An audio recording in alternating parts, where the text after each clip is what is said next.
بسم اللہ الرحمن الرحیم۔ السلام علیکم ورحمۃ اللہ وبرکاتہ۔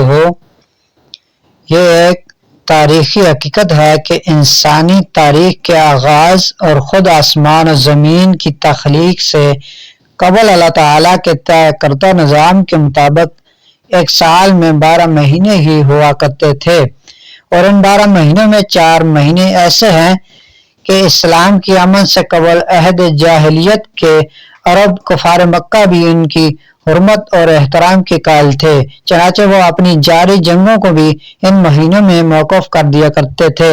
قرآن پاک نے ان کی طرف اشارہ فرمایا ہے۔ ان 4 مقدس مہینوں کے اندر محرم الحرام کا مہینہ بھی شامل ہے۔ اسلامی سال کا پہلا مہینہ ہی محرم الحرام کہلاتا ہے۔ اسلام سے پہلے اس مہینے کے اندر بہت سارے اہم واقعات پیش آتے رہے ہیں۔ اس مہینے میں پائے جانے والے جن واقعات کو محفوظ کیا ہے، ان میں اللہ تعالیٰ نے حضرت آدم علیہ السلام کی توبہ قبول فرمائی، حضرت نوح علیہ السلام کی کشتی طوفان کے بعد جودی نامی پہاڑ کے قریب آ کر ٹھہری، حضرت یوسف علیہ السلام کو اس مہینے میں قید سے رہائی حاصل ہوئی، حضرت ایوب علیہ السلام کو طویل بیماری کے بعد شفا نصیب ہوئی، حضرت یونس علیہ السلام کو مچھلی کے پیٹ سے نجات ملی، حضرت موسیٰ علیہ السلام اور بنی اسرائیل کو فرعون سے اس طرح نجات ملی تھی کہ اللہ تعالیٰ نے فرعون سمیت اس کے فوجوں کو بحیرہ قلزم میں غرق کر دیا، حضرت عیسیٰ علیہ السلام کو زندہ آسمان پر اٹھا لیا گیا۔ یہ تمام واقعات محرم الحرام کی 10ویں تاریخ، جسے محرم کے نام سے بھی یاد کیا جاتا ہے، اسلام کی آمد کے بعد بھی بعض اہم واقعات محرم الحرام کی 10ویں تاریخ کو پیش آئے۔ حضرت عائشہ رضی اللہ تعالیٰ عنہ فرماتی ہے کہ اسی روز یعنی 10 محرم الحرام کو اہل مکہ خانہ کعبہ پر غلاف چڑھایا کرتے تھے، جبکہ اس مہینے کے آغاز میں سیدنا عمر فاروق رضی اللہ تعالیٰ عنہ پر قاتلانہ حملہ تو 28 ذی الحجہ کو ہوا تھا، لیکن شہادت 1 محرم الحرام کو ہوئی۔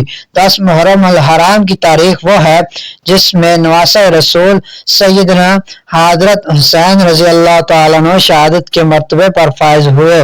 قیامت کا وقوع بھی 10 محرم الحرام اور جمعہ کے دن ہوگا۔ محرم الحرام کے پورے مہینے میں جو تقدیس آئی ہے وہ اس تاریخ اور دن کی وجہ سے ہے، اور اسے مقدس جانتے ہوئے گزشتہ آسمانی مذاہب سے تعلق رکھنے والی قومیں بطور شکرانہ اس کا روزہ رکھتی رہی ہے۔ اس رمضان المبارک کے روزوں کی فرضیت سے پہلے شریعت اسلامیہ میں بھی بطور فرض عاشورہ کا روزہ رکھا جاتا رہا ہے۔ رمضان المبارک کے روزوں کی فرضیت کے بعد عاشورہ کے روزے کی فرضیت تو منسوخ ہو گئی، لیکن عاشورہ کے دن کی تقدیس برقرار ہے، چنانچہ یہ فرما دیا گیا کہ اب جس کا دل چاہے اس دن کا روزہ رکھے اور جس کا دل چاہے اسے ترک کر دے۔ مدینہ منورہ میں ہجرت کے بعد نبی پاک صلی اللہ علیہ وسلم کے سامنے یہ بات لائی گئی کہ مدینہ منورہ کے یہودی عاشورہ محرم کا روزہ رکھا کرتے تھے۔ جب ان یہودیوں سے اس روزے کے بارے میں پوچھا گیا تو انہوں نے یہ بات بتائی کہ ہمیں فرعون سے نجات اسی دن حاصل ہوئی تھی۔ اللہ تعالیٰ کی دی ہوئی اس نعمت کے شکرانے کے طور پر ہم اس دن کا روزہ رکھا کرتے ہیں۔ دین اسلام ایک مستقل مذہب ہے، اور اس مذہب نے پہلے مذاہب کی چند باتوں کو بھی اپنے اندر سماتے ہوئے ان مذاہب کو منسوخ کر دیا ہے، ان کے ماننے والوں کی مخالفت کا حکم دیا ہے، تاکہ ان مذاہب سے یہ مذہب ممیز و ممتاز ہو جائے۔ لہذا حضور اکرم صلی اللہ علیہ وسلم نے یہ بات ارشاد فرمائی کہ آئندہ سال 10 محرم الحرام کے روزے کے ساتھ میں 9 محرم الحرام کا روزہ بھی اگر اس دنیا میں رہا تو ضرور رکھوں گا۔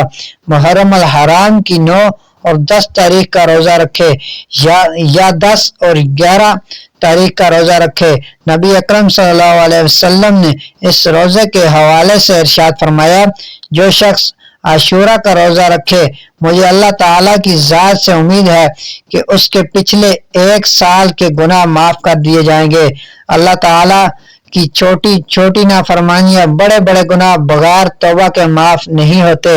اگر کوئی شخص اپنے اعلی خانہ پر عام دنوں کے مقابلے میں بہتر کھانے اپنی استطاعت کے مطابق انتظام کرے تو اللہ تعالیٰ پورا ایک سال اس کے رزق میں برکت عطا فرمائے گا۔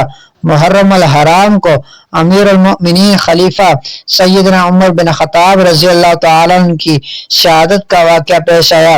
سیدنا عمر بن خطاب رضی اللہ تعالیٰ عنہ تاریخ اسلام کی وہ مایہ ناز شخصیت ہے کہ جن کے اسلام قبول کرنے کے لیے اور اسلام کو تقویت پہنچانے کے لیے نبی پاک صلی اللہ تعالیٰ علیہ وسلم نے بطور خاص اللہ تعالیٰ سے دعا فرمائی۔ میری ویڈیو اچھی لگے تو لائک اور شیئر ضرور کیجیے۔ ملتے ہیں نیکسٹ ویڈیو میں۔ جزاک اللہ۔